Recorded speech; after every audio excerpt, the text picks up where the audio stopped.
Hi, today we're going to talk about lease agreements and we're going to understand how you can generate lease agreements as PDF documents from Notion. So here is a lease agreement template which I have created in Notion, and you can see it has all the essential elements that goes into leases. Some of the sections over here have been put inside curly brackets, like you can see the landlord name, the tenant name, the term of lease, the lease date, all these fields are put inside curly brackets. These are the fields which will be replacing from a database. So corresponding to this template, we have also created a database. So you can see there is a lease agreement database created over here, which has the exact same columns that we had created over here inside curly brackets. So like we have landlord name over here, we have the exact same column over here.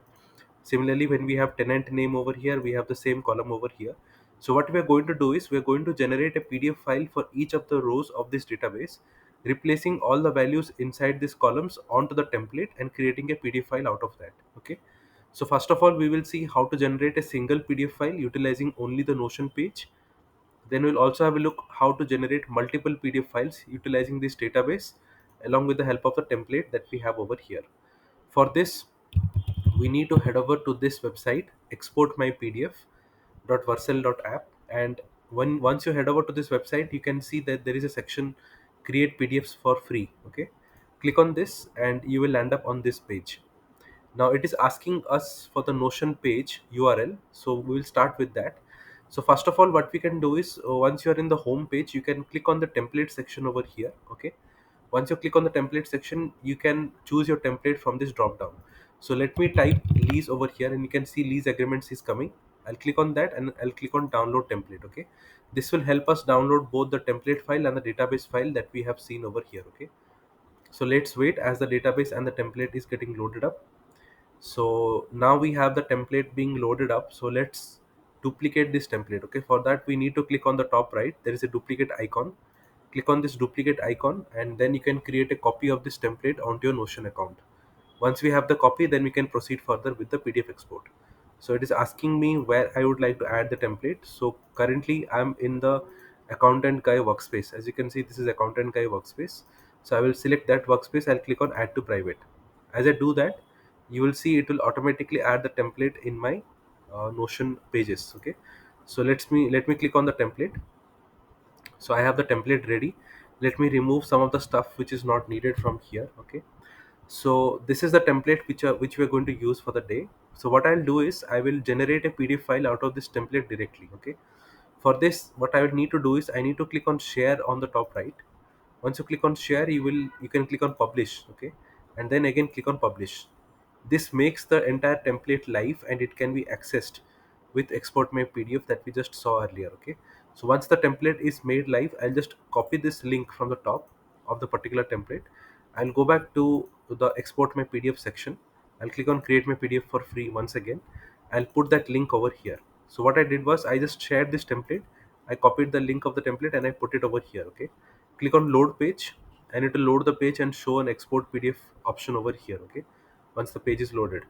Now if I click on export page, you can see it is automatically showing me a preview of the PDF file which will be generated from that Notion page.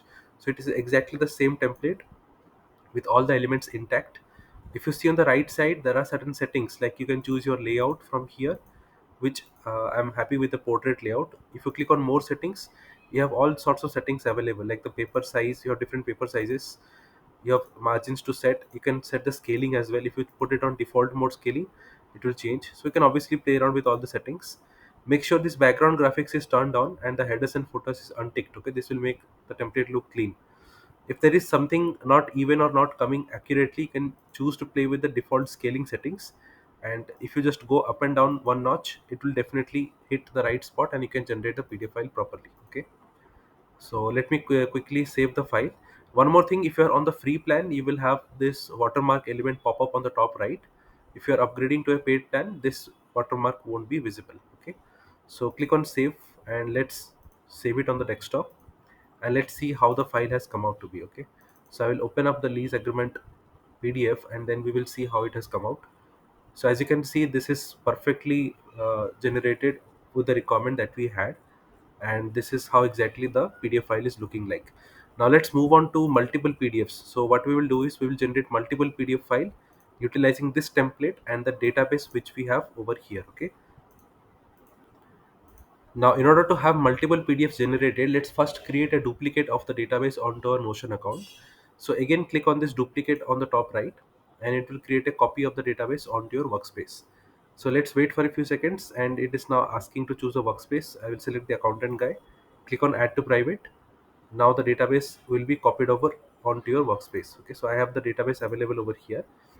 So I have the database ready, I have the template ready as well, and all the elements which have been put inside curly brackets, as you can see, are exactly the same elements which have been created as columns over here. Okay, so I will take help of the database and I will generate a PDF file. Let me delete this column and I want to show you something. Okay, so as you can see, this database has all the elements which are present over here in this template. Okay, so what we need to do is just go back to export my PDF again, put the Notion page.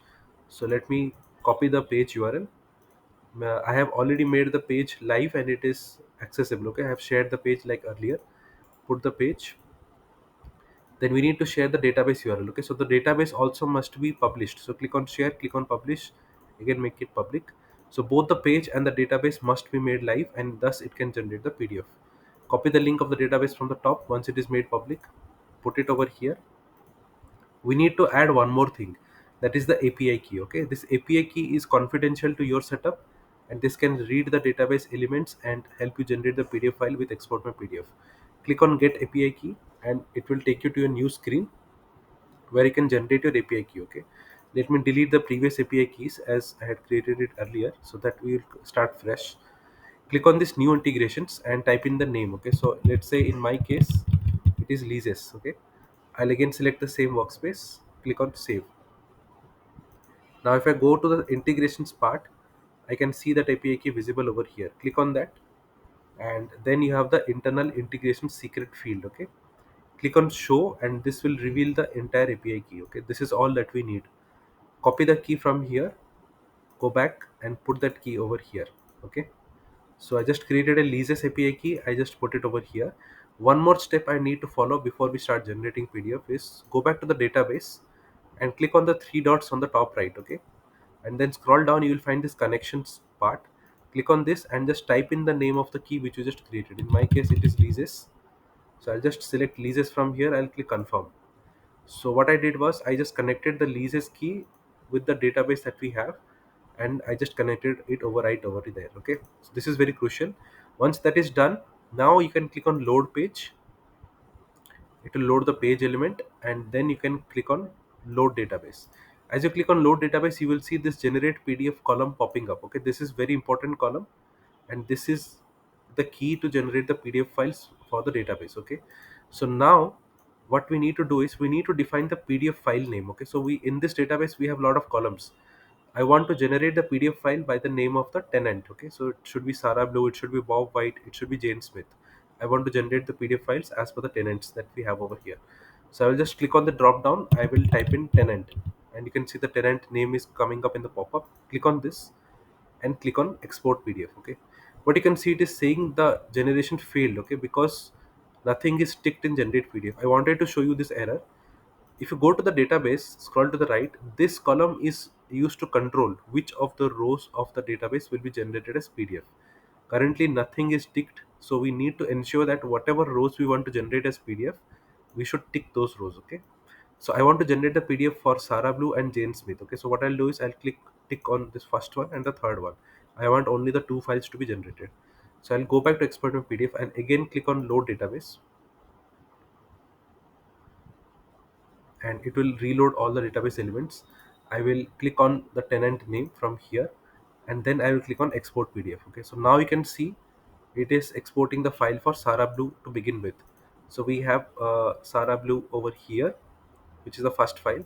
So it is exporting the PDF file for the very first record. Okay, obviously I can choose all the settings, but I'm not touching any of these as I want to keep it intact. Let me save the file. Notice while saving the file, it is only saving the file with the reference of the tenant name, like Sarah Blue. I'll put it on my desktop, and the next file is for Jane Smith. And I also forgot to mention, you can see all the blue marked elements have been replaced, fetching the same values from the database. Okay, all the elements that we had created inside curly brackets, which had a column over here, have been mapped properly and have been replaced. Like the landlord name is John Doe, So if you see for this record John Doe, we have John Doe Jane Smith, which is being fetched, and all the dates are also exactly accurately mapped. Okay, so that's the beauty of using this tool. You have all the exact fields getting mapped, and we are saving it by Jane Smith. Let's save it on desktop, and thus it just generated the two files which we just specified using this column. Okay, so let's go to the desktop and see Sarah Blue and the other one. So you can see everything has been replaced properly. Okay, let's check for the second record, and this has also come out to be clean. Okay, so that's how your PDF file will be generated if you are using the particular template along with the database. Okay, so this wraps up the entire discussion for how you can generate the PDF files. One more thing you can do is, obviously in this database we followed a specific template like the lease agreement template, right? If you want to utilize a non-template based database, that means, let's say you want to generate only notes. Okay, so what you can do is, you can only add the database URL, you can only add the API key and connect it with that, and start generating the documents. Okay, it can work both ways. It can take a template and a database and you can generate PDF files, or you can only take a database and generate the PDF files, whatever would be the necessary requirement. So I hope this entire explanation was clear to you. If you have any questions, just go back to the home page and there is a contact section at the bottom. Click on this and you can send me a message with whatever queries you are having. I'll be happy to take up your issues. Besides this, you can also check the template section and you can you can choose between a lot of templates that are available for your use case. Thank you for watching this video. Have a great day. Bye bye.